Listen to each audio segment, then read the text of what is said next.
Sergio, ¿por qué nos sentimos cohibidos en este momento? Bueno, pues a ver, nos sentimos cohibidos porque es una situación que es un poco forzada, no es fluida y bueno, es un poco como controlada, ¿no? El control y un poco del miedo, ¿no? Me da mucho hablar, o sea, porque es que encima... Pero bueno, sí que es verdad que lo que estaba diciendo, ¿no? Que es una situación que viene como... Es como que queremos controlarla, ¿no? Queremos sacar un tema, queremos que empiece a hablar uno y saber quién va a continuar la conversación. Y es como, pues como que lo queremos tener controlado, ¿no? Y ese control pues genera incomodidad, genera resistencia, genera expectativa, ¿no? Entonces cuando una conversación empiezas a dejarla fluir y bueno, ya no intentas controlar tanto pues cómo va a fluir, ¿no? Sino que la dejas simplemente fluir y, por ejemplo, comienzo a hablar yo, luego te pones a hablar tú y luego se pone a hablar él, pues la cosa fluye mucho mejor y ya no hay tanta resistencia y parece que va todo mejor. Pero ¿qué miedo podemos tener? No estamos en peligro, ¿no? Estamos en... Realmente sí, en una zona racional. Es un miedo irracional. Sí. Es como una incomodidad, una resistencia que hay de fondo, ¿no? ¿Podría ser el miedo al ridículo, por ejemplo? Miedo al rechazo, también. al ridículo, a no ser suficiente. Miedo al éxito también podría ser. También. Miedo al éxito. También, Exacto. también. Vale, miedo al éxito. Oye, a ver si va a ser tan bueno el vídeo que Sí. Yo escucho canciones no va a haber demasiada gente. Exacto, hay gente que le pasa eso, hay gente Miedo al que no éxito. se permite brillar. Correcto, yo escucho canciones en las cuales enfatizan el miedo al éxito. Que ya no tienen miedo al rechazo, sino miedo al éxito.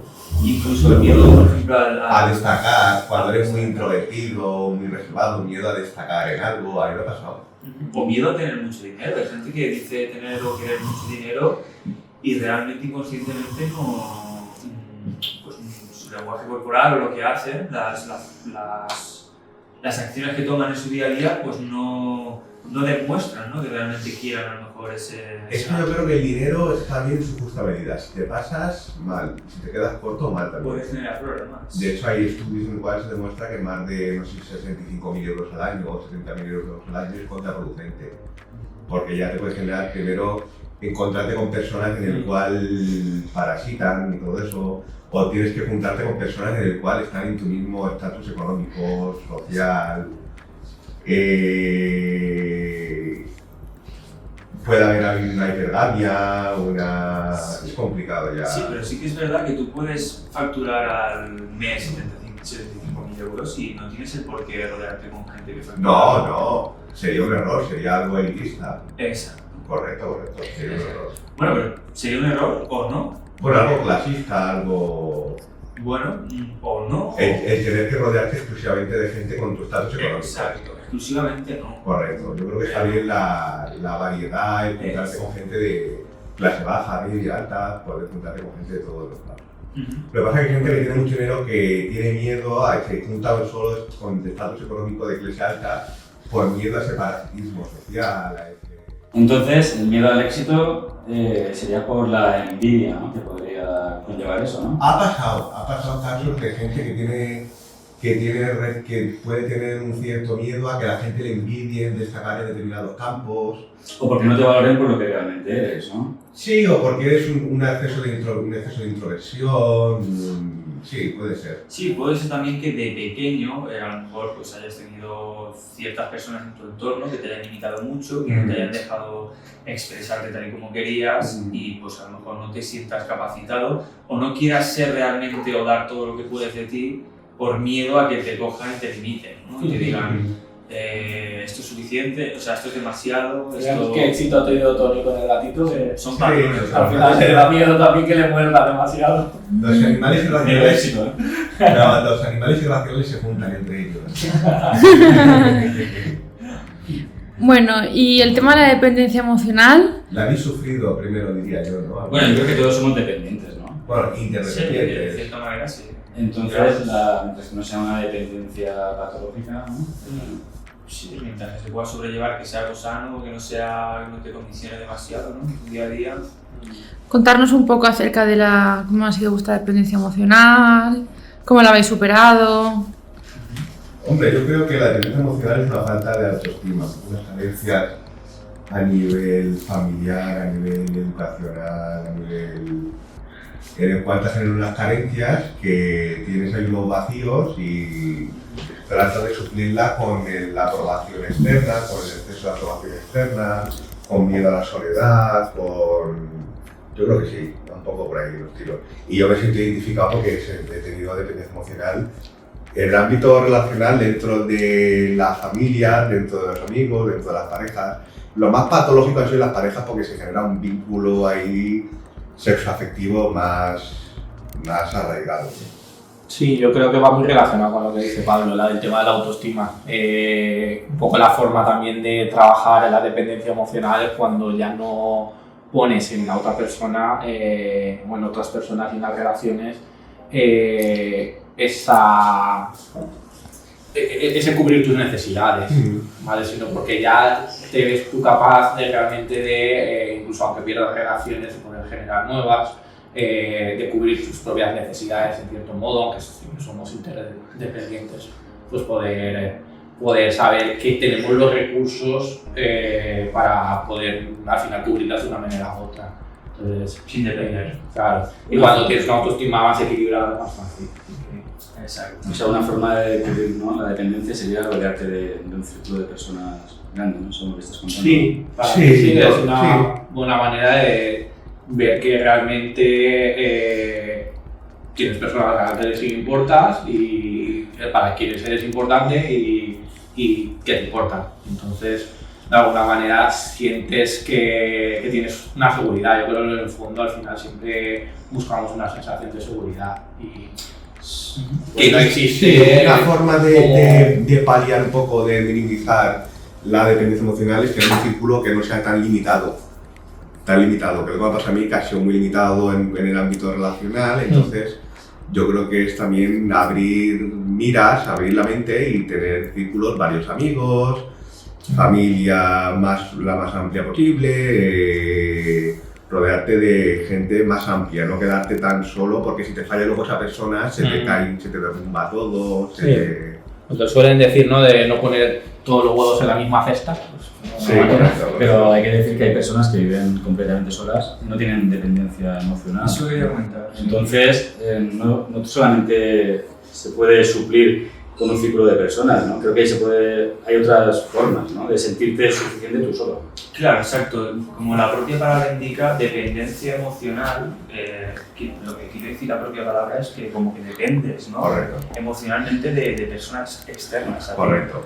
Por lo tanto, sí que creo que se podría llegar a no tener ningún tipo de dependencia siempre que te trabajaras a ti mismo y tú pudieras pues darte esas herramientas o esas cosas de las cuales dependes de los demás de manera externa, ¿no? Creo que todo eso trabajado en uno mismo se podría llegar a tapar, no, sino a trascender esa dependencia, ¿no?, que tienes del mundo externo, ¿no? Si tú fueras capaz de darte todo eso de lo que quieres depender, ¿no?, del mundo externo, ya no necesitarías ese mundo externo para que te reafirmara esa dependencia, sino que tú ya lo tendrías dentro y lo podrías sacar hacia afuera y podrías relacionarte con la gente sin tener ningún tipo de dependencia.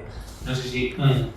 Sí, además hay una necesidad de aprobación en el momento que tienes una dependencia emocional muy alta. Tú necesitas que tu entorno te apruebe a nivel filosófico, ideológico, personal. Entonces, yo he sufrido de todo ello.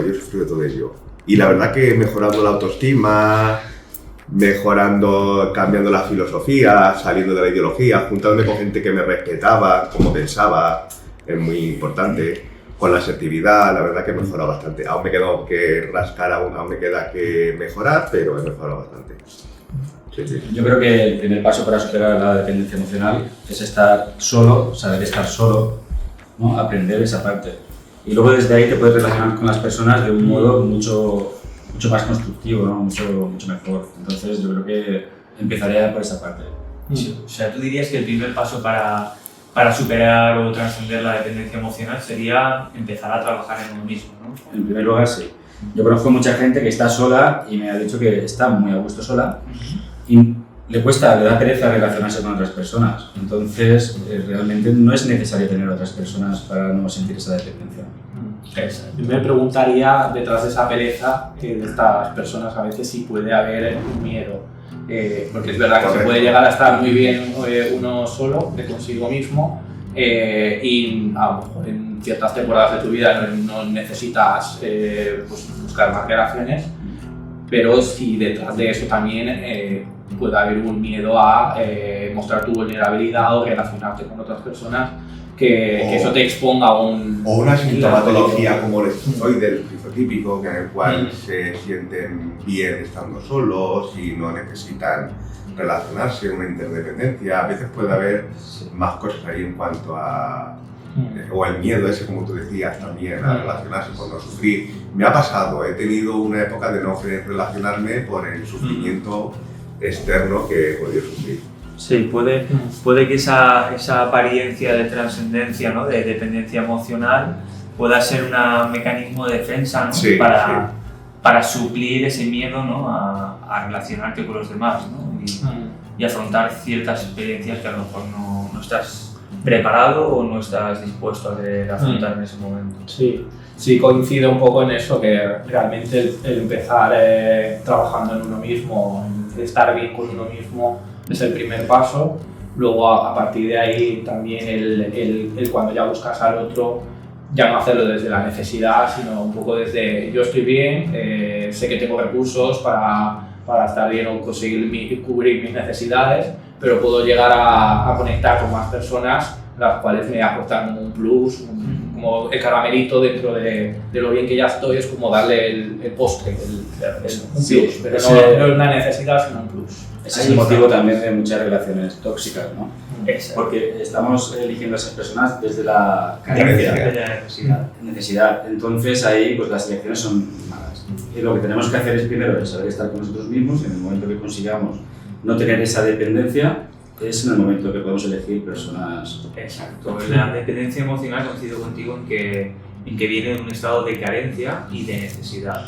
En el momento tú consigues suplir esa carencia, esa necesidad y te das cuenta de que, primero tienes que darte cuenta y ser consciente de que no necesitas, de que todo lo que necesitas en el exterior lo puedes trabajar dentro de ti, pues en el momento eso, eres consciente de ello y consigues trabajarlo dentro de ti, pues ya puedes salir al exterior y puedes compartir con otras personas, pero ya no compartes desde la necesidad, sino como dice Juan Pablo, pues compartes pues porque te pueden sumar o te pueden dar un plus en alguna cosita o te pueden aportar alguna cosa, pero ya no desde la necesidad, sino desde el soy suficiente y quiero salir a compartir con el mundo externo y con personas. Pero eso no quita que nosotros, o sea, somos seres sociales, necesitamos otras personas, o sea, no podríamos estar aislados, ¿no? Siempre.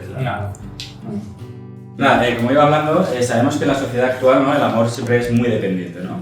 A nivel cultural nos han educado así, lo solemos hacer así. ¿Me podrías explicar cómo sería el amor saludable según tú?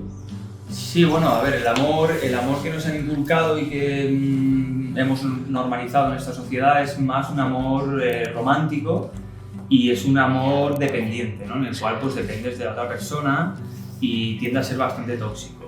Yo lo que entiendo por amor es una no resistencia, es una aceptación a lo que es y bueno, es una compasión hacia el otro. Por lo tanto, el amor no te puede producir ningún tipo de dolor, no te puede generar dolor.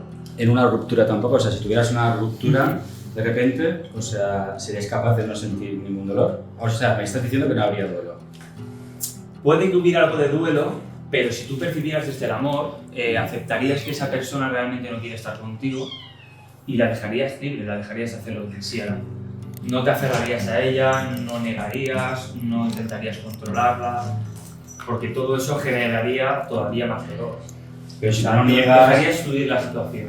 Pero si no niegas, no sientes ira, no sientes nada de esto, no estás sintiendo, no estás pasando por un duelo realmente, ¿no? Estás dejando la situación ser tal y como es. La estás aceptando, la estás dejando fluir. Comprendes que tu pareja, al percibir desde el amor, pues a lo mejor ya no se siente completa. No completa, sino que a lo mejor ya no le aportas nada o ha encontrado a alguien con quien se siente mejor o simplemente no quiere estar contigo y ha decidido estar sola y lo comprendes y en el momento que lo comprendes es como que lo aceptas y no tienes esa necesidad de negarlo, de perseguirla, pues, de todo lo que estamos hablando. El miedo, al fin y al cabo, es resistencia, es no aceptación, es no fluir, es negación, y es todo lo que sucede cuando entre una pareja pues suele pasar eso, ¿no? Que hay una ruptura por parte de uno de los dos, se quiere distanciar y el otro pues, le entra el miedo y tiende pues, a intentar controlar esa situación en favor hacia él. Es como muy egoísta, ¿no? El miedo nos vuelve muy egoístas. De hecho, en esta sociedad pues, vivimos con bastante miedo y por eso la sociedad pues, se percibe con tanto egoísmo. ¿Tú qué opinas, Juan Pablo, al respecto? A ver, yo coincido un poco con el punto de vista que el amor, digamos, es aceptar lo que viene, aceptar a la otra persona, recibir lo que viene de ella y dar lo que tienes para ella. Y de alguna manera eso sí que es un punto como el cual una ruptura, una hipótesis de ruptura, pues podrías verlo con esa paz interior. Y sí que añadiría un poco el hecho de que la vida, digamos, eso sería como para mí es como un polo, es como estar constantemente en una paz en la cual para mí me resulta muy complicado. Sí que creo que a veces me puedo relacionar desde ese amor, pero otras veces también hay otras cosas dentro de mí. Y eso lo que produce es que al final no es tan puro, digamos.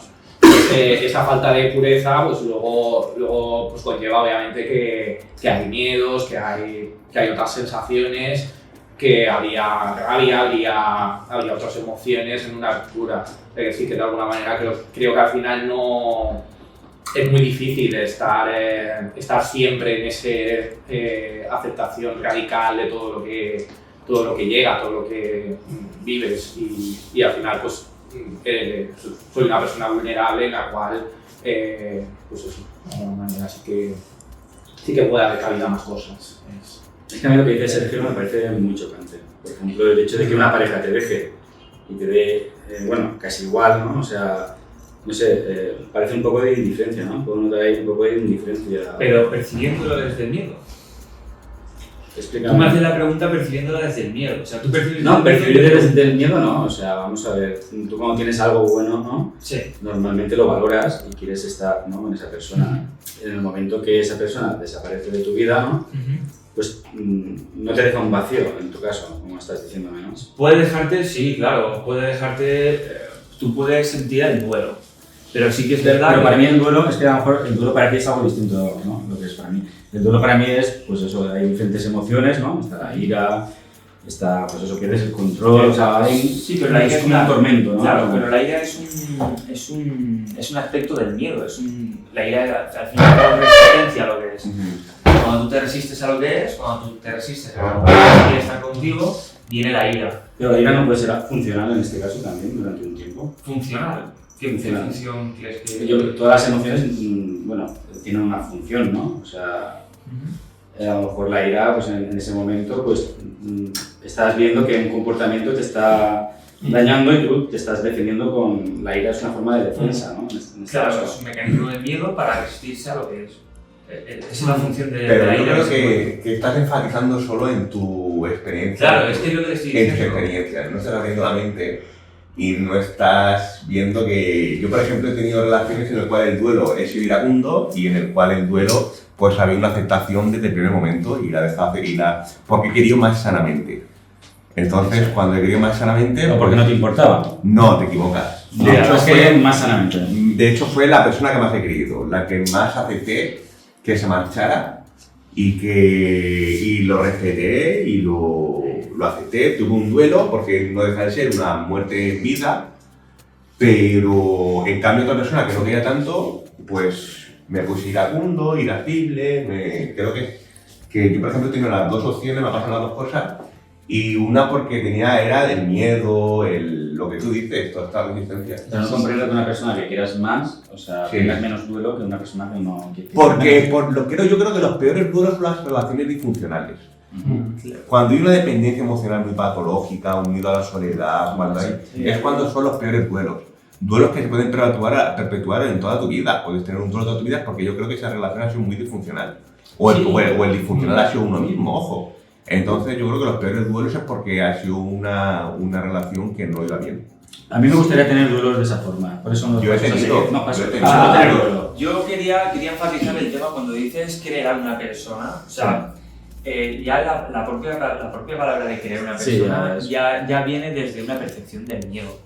Porque el querer a una persona ya es como querer, indica como posesión, ¿no? Hacia el otro. Por lo tanto, de ahí ya podemos concluir que si esa persona te deja, pues la percepción que va a salir de ti, o sea, va a ser una percepción desde el miedo, en la cual va a haber mucha resistencia, mucha negación, te vas a resistir a lo que es porque es algo que tú quieres y no puedes tener, ¿me entiendes? Entonces, pues eso, cuando percibes desde el miedo, percibes un poco así las relaciones, desde el querer. Yo quiero a esta persona, la quiero para mí. Pero bueno, a nivel cultural se supone que la mayoría de personas no queremos de esa forma, ¿no? Sí. De esa posesión. Sí, y entonces, ¿cómo podríamos hacer un cambio, ¿no? Para poder querer de una forma saludable? Yo creo... Pues percibiendo desde el amor. Vale, aprendiendo, yo estaba Sí, comenta por ahí. un poco. Sí, un poco aprender de las experiencias. Por ejemplo, antes hablabas del tema de la ira, que a lo mejor en algunas relaciones cuando se acaban produce más ira. Para mí esa sensación de ira me dice algo, un aprendizaje. Y es que probablemente en esa relación yo mismo, porque la ira de alguna manera, como comentabas, tiene una función. Y en este caso para mí me podría decir, ¿qué aprendo yo de esa ira? Pues que de alguna manera a lo mejor en esa relación he volcado unas expectativas o me he faltado el respeto a mí mismo haciendo cosas que no quería, por ejemplo, y por eso me produce esa ira, luego esa ruptura, porque he dado más de lo que quería en esa relación, por ejemplo. Entonces por eso luego tienes ira contra la persona, porque es como o resentimiento y demás, es por, de alguna manera he hecho cosas con otra persona, me está dejando y ahora, joder, oye, tiene una obligación conmigo, me debe algo. Entonces esa sensación de deuda con otra persona es lo que te hace poner así. Entonces creo que ahí es algo que tienes que aprender tú. Es decir, oye, ¿qué es lo que me ha hecho llegar a este punto con esta relación con esta persona? Y desaprender lo aprendido. Pero lo hacemos de forma muy automática, todo esto lo hacemos. Sí, claro. Entonces, es muy inconsciente. Muy inconsciente. Estamos acostumbrados a vivir mucho desde el miedo. Es lo que nos han inculcado desde pequeño. Esta sociedad, este sistema es un sistema en el cual pues necesitas percibir desde el miedo para creer que... O nos han hecho creer que necesitamos percibir desde el miedo para poder sobrevivir. Es muy irracional, pero es lo que nos han inculcado. Entonces, empezar a percibir desde el amor pues es algo complejo. Porque se requiere de valentía es completamente lo opuesto a percibir desde el miedo. Percibir desde el amor es como soltar, fluir, ¿no? Exacto, soltar, fluir, cero resistencias, no resistirse a lo que es. Eso no quiere decir que no puedas cambiar algo si no te gusta. Si tienes el poder de cambiarlo, lo puedes cambiar, pero si no, en el caso de una pareja, claro, tú tienes el poder de cambiarlo, ¿no? Porque ya te deja y tú puedes decir, sí, tengo el poder de cambiarlo, voy a insistirle, voy a rogarle, voy a negar que esto es así, voy a seguir... Bueno, no creo que la consigas así, ¿no? Pero claro, es una manera de intentar controlar, que es otro aspecto que tiene el miedo, el tema del control. El miedo nos hace intentar controlar o mantener todo lo posible controlado. De hecho, cuando tienes el control sobre algo, se te suele ir un poco, puedes sentir ese miedo. Es que normalmente cuando alguien nos deja nos daña la autoestima. O sea, entonces en el caso que tú dices, no habría ese daño, ¿no? Realmente, a ver, la autoestima es la estima, la propia palabra lo dice, la autoestima es la estima que te tienes a ti mismo. Pero depende de factores externos también, ¿no? O sea, del autoconcepto, tu autoconcepto depende de los factores externos. Y tu autoestima la generas a través de tu autoconcepto. Depende de tu mundo externo también, pero sí que es verdad que la puedes cultivar y puedes hacer que dependa de ti simplemente. Tú puedes decidir quién eres. Y estimarte tú por lo que eres, ¿no? Independientemente de lo que la gente piense de ti, ¿no? depende del poder que otorgues a la gente o a tu entorno, ¿no? Más cercano. Pero bueno, desde niño tu autoestima va relacionada con tu exterior, o sea, del feedback que tú recibes de tu exterior. Sí, porque eres muy dependiente a tu Claro, entorno, pero cuando eres más mayor... Cuando eres Sí, mayor puedes empezar te puedes arrastrar, sí, puedes arrastrar Se arrastra problemas muchas sí, veces. de una baja autoestima por culpa de haber tenido un feedback negativo, ¿no? Cuando eras niño. Correcto. Entonces, la cuestión es esa. Entonces, esas personas son propensas a tener relaciones más dependientes. Más Correcto. Yo siempre he pensado que tenía que haber algo de dependencia, aunque fuera un poco. O sea, pero según lo que estás contando tú, no debe haber nada. No tiene por qué, lo que pasa es que es muy complejo encontrar a dos personas que perciban su mundo externo, que se hayan trabajado lo suficiente como para percibir el mundo desde el amor, ¿no? Sin miedo, ¿no? Sin percibirlo desde el miedo. Es complejo, hay muy poca gente que está de momento tan trabajada como para poder percibir así. La gente que más se trabaja y que empieza a percibir desde el amor es la gente que más ha sufrido, porque cuanto más percibes del miedo, más sufres, porque más resistencias llevas cargando, más negaciones, pues eso, todo lo que conlleva el miedo. Entonces llega un momento en el que acabas tan saturado, ya tan cargado y tan lastrado que dices, voy a empezar decido empezar a vivir desde una percepción de amor. Entonces ya empiezas a cambiar todo eso, empiezas a dejar que todo fluya más, no dejas de controlar todo tanto, te permites fluir a los demás, intentas no poner nada. Entonces, claro, estás contándome que a ti te ha ocurrido, ¿no? Que antes sí que era dependiente. Claro. ¿Cuál fue tu punto de inflexión? ¿Qué fue lo que te hizo Pues abrir se los juntaron ojos? muchas cosas y justamente coincidí con un libro que se llamaba Volver al Amor. Volver al amor. Exacto, y era una persona que había vivido mucho tiempo desde el miedo y había vivido pues, situaciones de depresión, una persona pues, que estaba ya muy llevada al límite, o sea, se veía muy sobrepasada. Entonces se cuestionó si había una manera diferente de vivir, ¿no? Y empezó a... Todo esto viene de un libro que se llama Un curso de milagros, que es un libro bueno, que fue escrito, no sé ahora mismo cómo se dice, fue escrito como que fue como un dictado interior de una persona que se puso a escribir, creo que era una presentadora de televisión americana, se puso a escribir un día y alguien le dictaba o algo le dictaba y empezó a escribir el libro. Como una voz que escuchaba ella, ¿no? Como una voz, no era una voz, Bueno, porque era ella misma la que lo escribía. Y su compañero fue el que le ayudó a redactar el libro. Es un libro muy extenso que tiene unos 700 hojas o 1700 hojas. Y bueno, yo me compré el libro ese, pero era un libro muy complejo, tenía términos religiosos que yo no comprendía.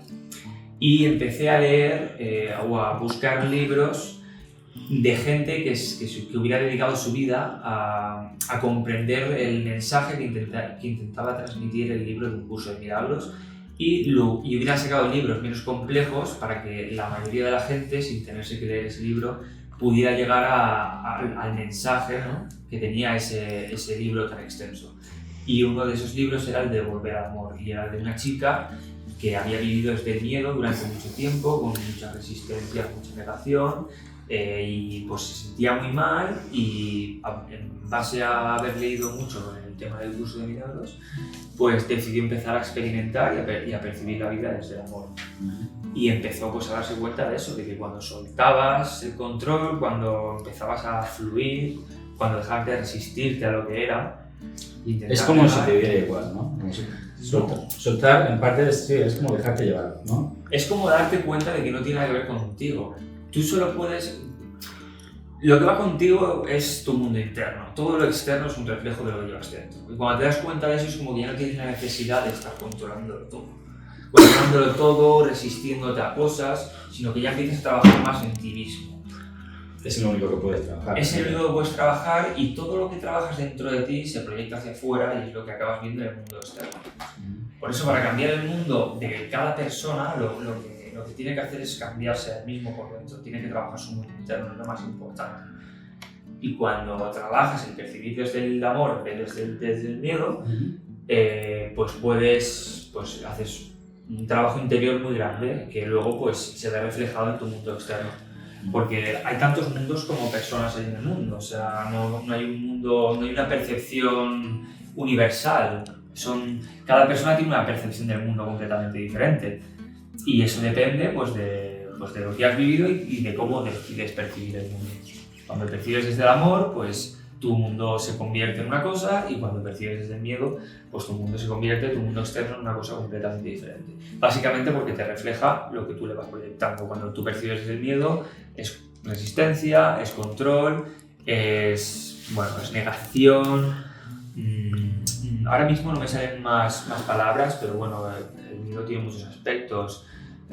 Y bueno, pues cuando vives así, pues tu mundo externo te lo sigue, es como que te sigues retroalimentando. Pero el miedo sí que lo sientes, ¿no? Que percibas... O sea, el miedo lo sientes cuando percibes desde el miedo, claro.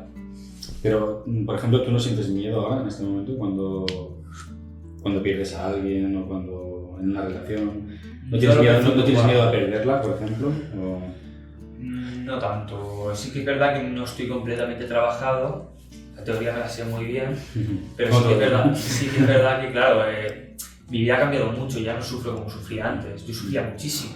Yo era yo siempre quería tenerlo todo controlado, todo lo que no quería ver o no aceptaba lo negaba, o sea, no lo quería ver, me evadía de muchísimas cosas, y bueno, cuando empecé a percibir desde el amor, empiezas como a aceptar que eso es así, que a lo mejor no se puede cambiar, dejas de negar, dejas de resistirte, dejas de hacer un montón de cosas que te hacen mucho daño y que te generan mucho conflicto interno. Y empiezas a vivir de una manera mucho más relajada. Empiezas a tener mucha compasión también más hacia ti, empiezas a tener más compasión hacia ti y hacia los demás, como resultado, pues que lo proyectas y tú tratas a los demás como te tratas a ti. Y si no los tratas a los demás como los tratas a ti, es porque realmente no estás siendo tú mismo con los demás. Porque si realmente eres tú mismo, si tú, por ejemplo, te tratas con compasión, a los demás los vas a tratar con compasión. O con cualquier otro... Entonces la base también es la autoestima de uno, ¿no? Cuanto más autoestima tienes, se supone que mejor puedes afrontar ese tipo de cosas, ¿no? Es bueno. Sí, bueno, la autoestima... Iría directamente relacionada. La autoestima mejora cuando percibes desde el amor. Sí. Tu autoestima y la estima que percibes en los demás. Una persona con buena autoestima también percibe tiene mucho más en estima al resto de personas. Todo lo que ve en su mundo externo, tú tienes que pensar, o sea, todo lo que tú percibes, lo percibes desde tu interior. Y tal y como te percibes a ti mismo, vas a percibirlo de fuera. Entonces es un poco así todo. Como es adentro, es afuera, como es arriba, es abajo.